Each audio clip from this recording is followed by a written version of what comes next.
નમસ્કાર દોસ્તો, સિવાય કન્સ્ટ્રક્શનમાં આપનું સ્વાગત છે. મિત્રો, હું છું દિવ્યેશ ચૌહાણ, સિવિલ એન્જિનિયર. 2 દિવસ પહેલાંનો વિડીયો તમે કદાચ જોયેલો હશે. ત્યારે સ્લેબનું શટરિંગ ચાલુ હતું મિત્રો. તો શટરિંગ કમ્પ્લીટ થઈ ગયું છે અને બીમનું બાઇન્ડિંગ પણ ચાલુ થઈ ગયું છે મિત્રો. જોઈ શકો છો તમે, થોડા ઘણા બીમનું કામ કમ્પ્લીટ થઈ ગયું છે. જો તમારા મકાનનું કોઈ પણ કામ ચાલુ હોય અથવા તો ફાર્મ હાઉસનું કામ ચાલુ હોય તો તમે મારો કોન્ટેક કરી શકો છો. હું તમારી હેલ્પ કરીશ કોઈ પણ કામ માટે, અને થોડી ઘણી બીમ માટે તમને માહિતી આપું. મિત્રો, સ્ટીલ ડિઝાઇન પ્રમાણે બીમ, કોલમ અને ફૂટિંગ તેમજ સ્લેબનું લોખંડ બાંધવાનું હોય છે મિત્રો.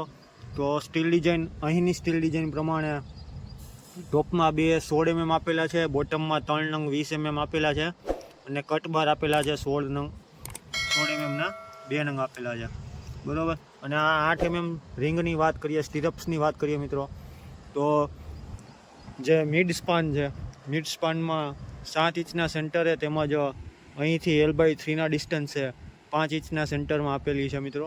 તો આ છે બીમની વાત. અને બીમની બીજી વાત કરીએ મિત્રો, તો જ્યારે પણ તમે કાસ્ટિંગ કરો એટલે કે માલ નાખો, જ્યારે રેતી સિમેન્ટ કપચી પાણીનો, ત્યારે બીમની નીચે કવર હોવું ફરજિયાત છે મિત્રો. અને જે સાઈડ મારેલી છે, સાઈડની બંને બાજુ કવર હોવું ફરજિયાત છે.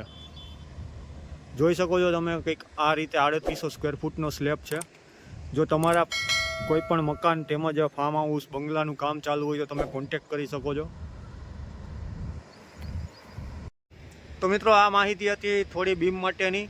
સ્ટીલ ડિઝાઇન પ્રમાણે તમારે બીમનું બાઇન્ડિંગ કરવાનું હોય છે મિત્રો. તો મળીએ આગલા વિડીયોમાં. તબિયત પાણીનું ધ્યાન રાખજો. જય હિન્દ, જય ભારત. Thank you.